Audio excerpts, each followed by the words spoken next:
Ending 68 years of government control, India's national carrier Air India has flown back into the Tata Sons. An aviation deal for the record books in history. Air India has sealed the record order for 470 Airbus Boeing jets in a whopping multi-billion-dollar deal, making it the largest shopping event in commercial aviation history in the whole world. 27 जनवरी 2021 ये वो दिन था जब air India 70 साल के लंबे समय के बाद लौटकर दोबारा से अपने असली मालिक टाटा ग्रुप के पास आ जाती है। जब टाटा ग्रुप ने एयर इंडिया को खरीदा उस टाइम पर एयर इंडिया के सर पर 61,000 करोड़ का भारी भरकम कर्ज हो चुका था। एयर इंडिया सरकार के गले का एक लॉस मेकिंग वाला फंदा बन चुकी थी जिसे सरकार कुछ भी करके निकालना चाहती थी और इसीलिए गवर्नमेंट ने टाटा सन्स की सब्सिडरी कंपनी को 18,000 करोड़ की सबसे बड़ी बोली पर एयर इंडिया के 100% स्टेक्स बेच दिए। लेकिन सवाल यह उठता है कि एक टाइम पर एयर इंडिया जहां देश की सबसे लग्जरी और प्रॉफिटेबल एयरलाइन थी, जो कि इंडिया की पहली एयरलाइन थी जिसने इंडिया को सिविल एविएशन का मतलब समझाया, जिसे कि इंडिया का महाराजा कहा जाता था, जिसके अंदर ताज होटल का स्टाफ काम करता था, सिंगापुर एयरलाइंस जिससे बिजनेस के फंडामेंटल सीखती थी, उस एयरलाइन का बट्टा कैसे बैठ गया, उसके ऊपर इतना कर्ज आया कैसे, गवर्नमेंट ने एयर इंडिया को नेशनलाइज किया क्यों, और अगर नेशनलाइज कर दिया था तो फिर उसे बेच क्यों दिया, और टाटा ने एक्विजिशन के बाद एयर इंडिया के अंदर क्या क्या नए बदलाव किए हैं जिससे कि एयर इंडिया दोबारा से अपने महाराजा टैग को हासिल कर सके। इन सभी टॉपिक्स पर डिटेल में बात तो करेंगे ही, लेकिन अगर आपने अभी तक चैनल को सब्सक्राइब नहीं किया है तो जो नीचे रेड कलर का सब्सक्राइब बटन है उसे दबाकर चैनल को सब्सक्राइब कर लो ताकि आपको आगे ऐसी ही इंटरेस्टिंग बिजनेस केस स्टडीज सबसे पहले मिल सके। तो चलिए वीडियो पर दोबारा से आते हैं। टाटा ग्रुप ने एविएशन सेक्टर की सबसे बड़ी डील की है, जिसे देखकर तो भाई साहब यही लगता है कि बाकी एयरलाइंस कंपनीज का बोरी बिस्तरा बांधने का टाइम आ गया है, क्योंकि टाटा ग्रुप एयर इंडिया को लेकर बहुत क्लियर है कि कंपटीशन को बीट कैसे करना है। दरअसल टाटा ग्रुप ने इंडिया की ही नहीं बल्कि वर्ल्ड की सबसे बड़ी एविएशन डील की है। एयरबस और बोइंग को 470 नए पैसेंजर प्लेन्स का ऑर्डर दिया है। आज तक किसी भी कंपनी ने एक साथ इतना बड़ा ऑर्डर नहीं दिया है। साथ ही एयर इंडिया के पास 370 प्लेन्स और खरीदने का ऑप्शन है। उन्हें जरूरत महसूस होगी तो 370 प्लेन्स का और ऑर्डर दे देंगे। इस डील के अंदर एयर इंडिया 250 प्लेन्स तो फ्रेंच की एयरबस से खरीदेगी, साथ ही 220 प्लेन्स अमेरिकी कंपनी बोइंग से खरीदेगी, क्योंकि एयरबस और बोइंग एरोप्लेन मैन्युफैक्चरिंग के अंदर 99% मार्केट शेयर लेकर बैठी हुई है। मतलब सरल शब्दों में इन दोनों कंपनियों के पास ही इस सेक्टर की ड्यूओपोली है। बाकी क्यों है इस पर कभी ना कभी एक सेपरेट वीडियो जरूर से बनाऊंगा, क्योंकि ये टॉपिक भी अपने आप में एक बहुत ही इंटरेस्टिंग टॉपिक है। एयर इंडिया की ये डील लगभग $80 बिलियन की होने वाली है। आप इस बात से अंदाजा लगा सकते हो कि इस डील से अमेरिका के 44 से ज्यादा स्टेट्स के अंदर लगभग 10 लाख से ज्यादा जॉब्स जनरेट होंगी। 10 लाख लोगों को रोजगार मिलेगा। इसीलिए अमेरिकी राष्ट्रपति बाइडेन, फ्रांस के राष्ट्रपति मैक्रोन, ब्रिटेन के प्रधानमंत्री ऋषि सुनक ने इस डील को एक लैंडमार्क डील बताया है। मैक्रोन ने कहा है कि यह डील फ्रेंच और इंडिया की दोस्ती पर एक मील के पत्थर का काम करेगी। तो चलिए अब टाटा ग्रुप का सीक्रेट मास्टर प्लान समझते हैं, जिससे कि टाटा ग्रुप एयर इंडिया को एविएशन इंडस्ट्री का मार्केट लीडर बनाना चाहती है। लेकिन उससे पहले एक बार एयर इंडिया की हिस्ट्री को समझते हैं कि एयर इंडिया शुरू कैसे हुई थी और सरकार के पास पहुंची कैसे। तो मैं आपको बता दूं, एयर इंडिया की शुरुआत जाने माने उद्योगपति और father of Indian aviation GRD Tata ने साल 1932 में की थी। यह इंडिया की पहली एयरलाइन थी। इससे पहले इंडिया के अंदर कोई एयरलाइन कंपनी नहीं थी, क्योंकि साल 1929 में जीआरडी टाटा पहले इंडियन सिटीजन बने थे जिन्हें की कमर्शियल पायलट लाइसेंस मिला था। और उसी टाइम पर जीआरडी टाटा ने डिसाइड कर लिया था कि वो इंडिया को पहली लग्जरी और बेस्ट एयरलाइन देंगे और इंडिया के अंदर सिविल एविएशन की शुरुआत करेंगे। लोग फ्लाइट्स को यूज कर पाएंगे। शुरुआती टाइम पर एयर इंडिया का नाम एयर इंडिया नहीं बल्कि टाटा एयरलाइंस था। दिन था 15 अगस्त 1932 का, जब जीआरडी टाटा ने पहले कमर्शियल प्लेन को उड़ाया। यह सिंगल इंजन वाला हैवी लैंड पसमोट प्लेन था, जो कि अहमदाबाद से होते हुए कराची से मुंबई पहुंचा था। लेकिन इस उड़ान के अंदर सबसे इंटरेस्टिंग बात तो ये थी कि इसके अंदर कोई सवारियां नहीं थी, बल्कि 25 किलो चिट्ठियां थी।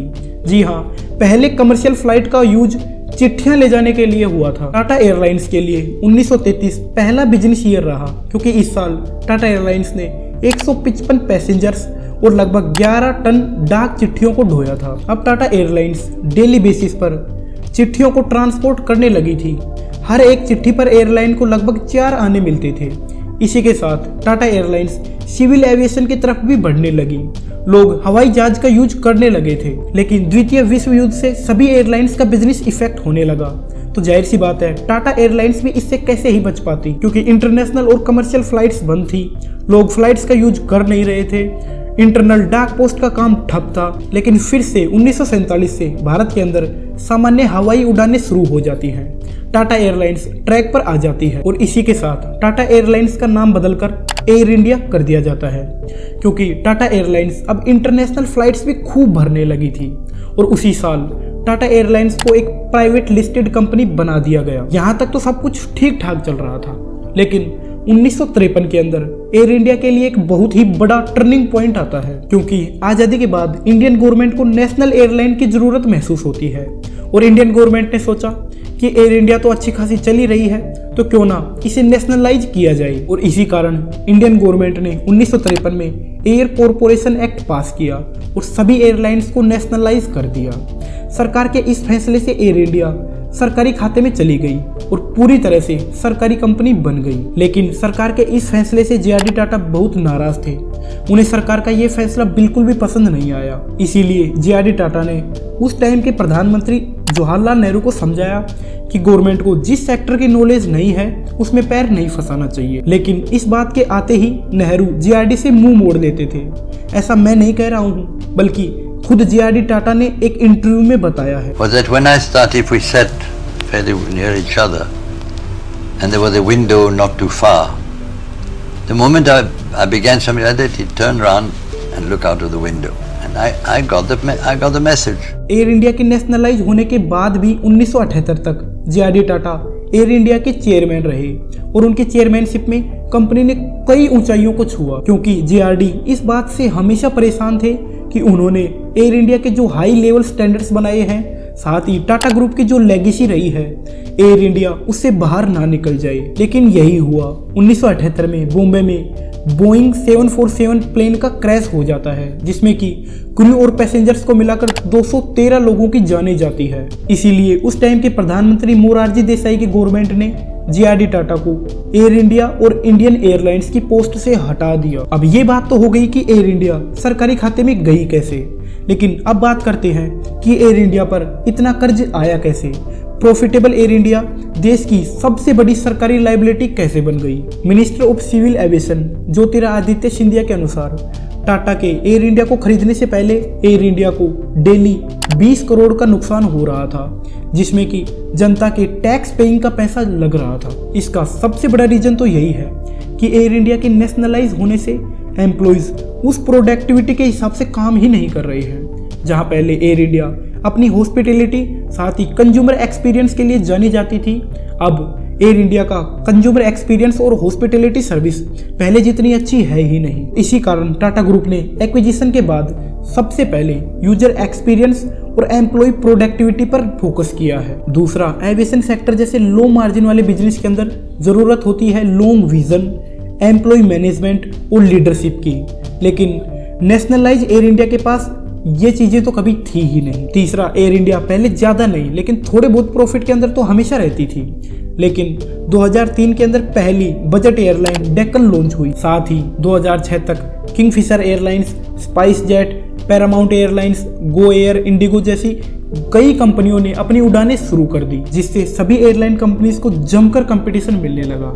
लेकिन एयर इंडिया इस कंपटीशन के अंदर ज़्यादा टिक नहीं पाई और डोमेस्टिक मार्केट के अंदर लगातार अपने मार्केट शेयर खोती चली गई। बाकी international flights, emirates, gulf air जैसी एयरलाइंस ने इंडियन प्राइवेट डोमेस्टिक सेक्टर की एयरलाइंस के साथ हाथ मिलाकर एयर इंडिया का इंटरनेशनल फ्लाइट्स का मार्केट भी छीन लिया। इन सब से एयर इंडिया का हाल एक अपाहिज जैसा हो चुका था।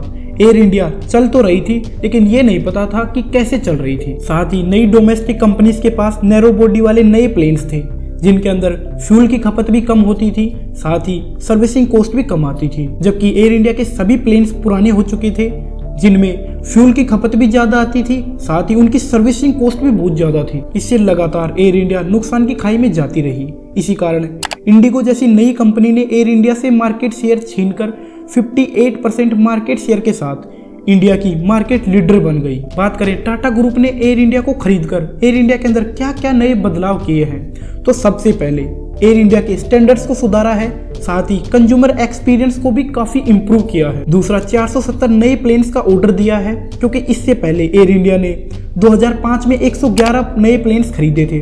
उसके बाद में अभी तक एक भी प्लेन नहीं खरीदा गया। और आपको तो पता ही है, एविएशन सेक्टर दो चीजों पर काम करता है, अवेलेबिलिटी और अफोर्डेबिलिटी।